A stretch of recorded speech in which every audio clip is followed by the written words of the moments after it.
Con todos ustedes, Maribel de Jesús.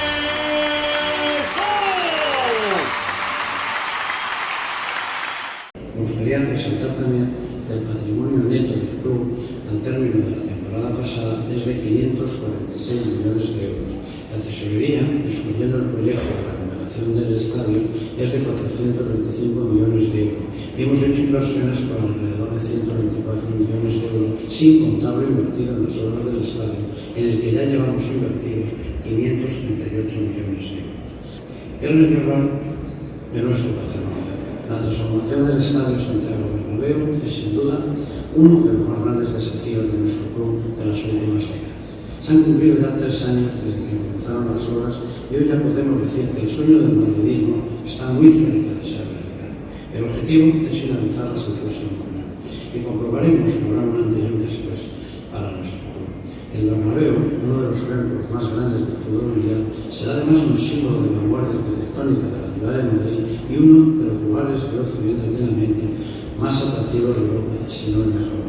Como he dicho antes, más de 1.200 personas trabajan diariamente en esta recuperación.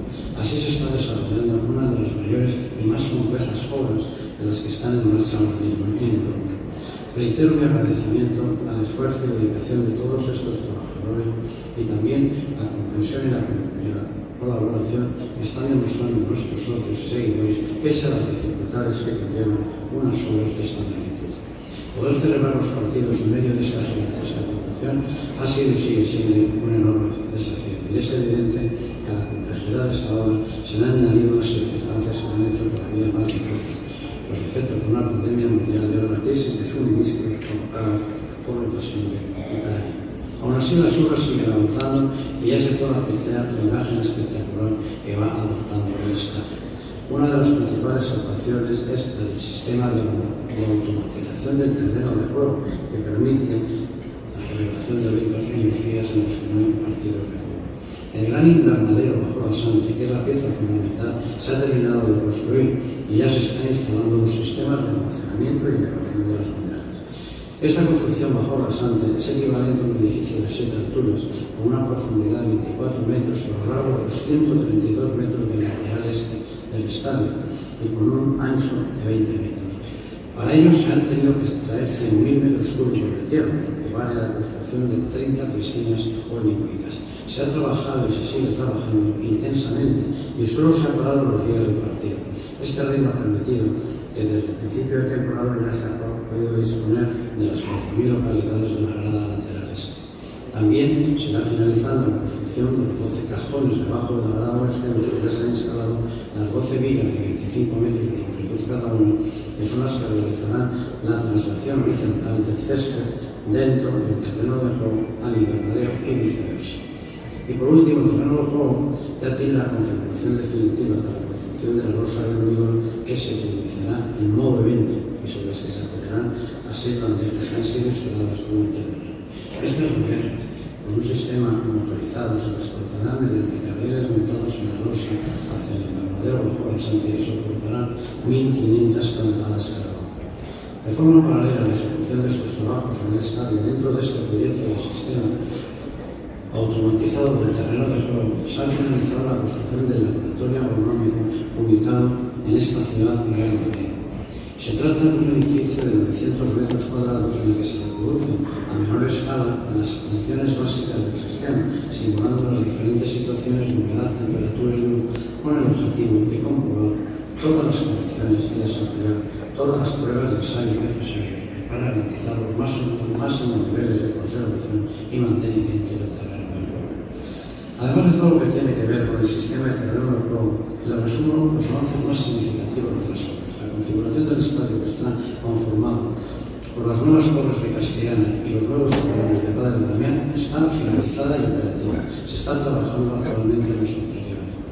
En la nueva cubierta, que es uno de los elementos de mayor complejidad, se han instalado ya todas las fechas de estructura de cubrición de la cubierta y ya se han colocado un gran número de ramas de acero inoxidable en los fondos y los laterales del estadio. El próximo paso será ya elevar las vigas de la cubierta retráctil que ya está construida y probada.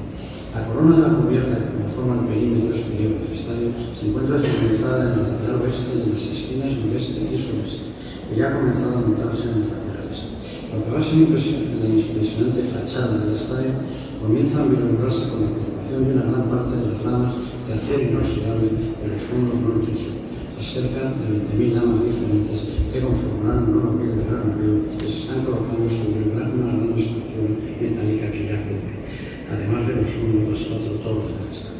En el lateral de la Castellana se ha creado también lo que llamamos la viga museo, que va a permitir la ampliación del Museo del Bernabéu mediante la conexión con la antigua del estadio. También hay que destacar los trabajos del nuevo edificio en el lateral este de Padre Damián, sobre el que se apoyará la nueva grada, lo que será el nuevo cuarto anfiteatro, con cerca de 3.000 localidades. Uno de los objetivos marcados en la transformación del estadio ha sido siempre el de la mejora de la accesibilidad y el confort de los socios y aficionados. En ese sentido, ya se han construido cerca de 100 nuevos tramos de escaleras, fundamentalmente en los muros. El aparcamiento bajo rasante ya tiene una capacidad de más de 400 plazas, ya está siendo utilizado en su nivel superior para el acceso de los autobuses de los equipos y para la ubicación de las unidades móviles de televisión. Lo que será la nueva plaza ubicada en la confluencia de la calle Ponce Espina con la calle Padre Damián está acabada en cuanto a sus elementos constructivos, a falta solo del pavimento de granito que, para evitar su deterioro por el resto de los trabajos, se colocará al final de la presente temporada, al igual que la organización de las calles Ponce Espina y la defensa lateral. El anillo logístico del estadio está prácticamente finalizado, a falta tan solo de la zona de la ruta 36, por la que entra la maquinaria para los trabajos del sistema automatizado del terreno de juego. También está construido un nuevo túnel de evacuación en el córner noreste. Queremos que el Bernabéu sea ejemplo de sostenibilidad para convertirlo en un referente en el uso de energía renovable. Toda la energía que se utilizará será 100% energía verde. La inversión realizada esta temporada en el Bernabéu el 30 de junio de este año asciende a 259, como he dicho antes, millones de euros, y la inversión acumulada desde que comenzaron las obras hasta el 30 de junio es de 538 millones de euros. Quisiera recordar que la financiación de las obras se ha llevado a cabo mediante 2 préstamos que fueron aprobados por la Asamblea de Socios Compromisarios. El primer préstamo fue de 525 millones de euros para la reducción del secretario a un plazo de 30 años, con 3 años de carencia de amortización del principal. Esto significa que el Real Madrid pagará la primera cuota anual en la temporada 23-24, es decir, el crédito se empezará a pagar después de que la reforma del estadio esté acabada. Por tanto, la cuota anual se pagará con los mayores ingresos generados por el propio estadio, lo que quiere decir que la actividad económica del club no se ve ni se verá afectada por el pago del crédito. Hay que tener en cuenta que, debido a nuestra solvencia económica, esta operación se cerró en unas condiciones excepcionales, sin que el club aportara ningún tipo de garantía hipotecaria ni se estableciera limitación financiera alguna sobre la gestión del Real Madrid. También, en unas condiciones excepcionales, he firmado el segundo préstamo con un importe de 225 millones de euros en 27 años para la ejecución del sistema de automatización y de